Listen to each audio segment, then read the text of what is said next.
which you get a new idea every freaking morning if you're doing this. It's just, and 90% of them suck when they actually come in, but when they're on the running trail, they're all great, before they see the light of day in the actual business climate.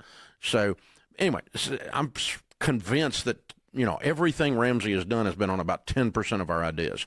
90% of them, when they made the light of day, sucked. And some of them really sucked bad, but, you don't know that sometimes till you get in there swinging. So all that to say, it's bubbling up. Occasionally, we'll have something that doesn't have a home, and we have a special projects win team that is an incubator. It's a shark tank, if you will, for ideas that they can jump in. And so you've got some senior leaders representing several of the disciplines that sit in there. And special projects works on two things: an area's got the flu, and it's, we're not meeting budget, we're not hitting our revenue goals, and it's a good size thing, and it's a problem. I sit in that work team. That's one of the things I sit on. It's one of the work groups I sit in, because I'm entrepreneurial and I love working on broken things. And we'll take a baby thing in there that doesn't have a home, an orphan, and put it in NICU in there, and let's get it nourished. Let's see if we can get it moving, and see if it can survive.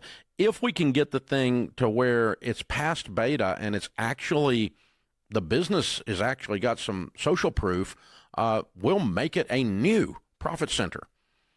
Or we'll drop it into one of the existing ones, even though the idea didn't come from them, and go, look, this fits over here the best, so we're going to drop it with you guys, and we'll send a leader when we send it over there. We'll put a new leader on it, and then start to staff it out.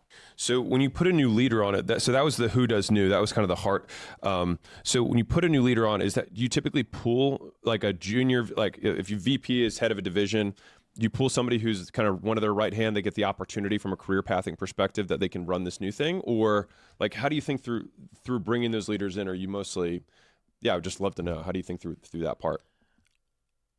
Probably 80%, maybe even 90% of the time, it's in-house, and we're constantly working on bench depth around here.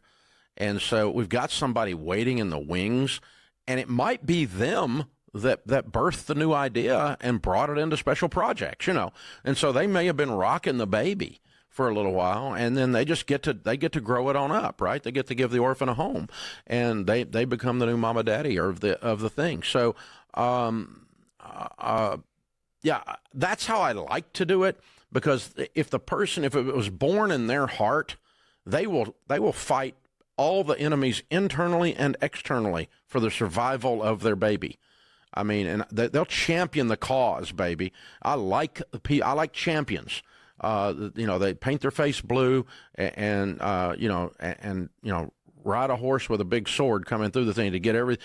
And sometimes you got to sit them down. I would a lot rather try to take somebody like that and pull them back and polish them a little bit than trying to light wet wood. Light wet wood. That's a great analogy. Well, when you start these new divisions, and I think I want to, the reason I'm hitting on this is because I think if you asked 100 entrepreneurs what's the number one thing that you wish you could do, it would probably be more new stuff. And so this feels like a very relevant thing to talk about. And I think that happens at all levels, because in the beginning you're just barely figuring out what's going on, and so you're just trying and seeing what sticks. Later you have more resources, so you think you can do more. But oftentimes you also distract the team, they feel whiplash, and then sometimes the core business starts to falter because everyone's looking at the new shiny toy rather than the main game.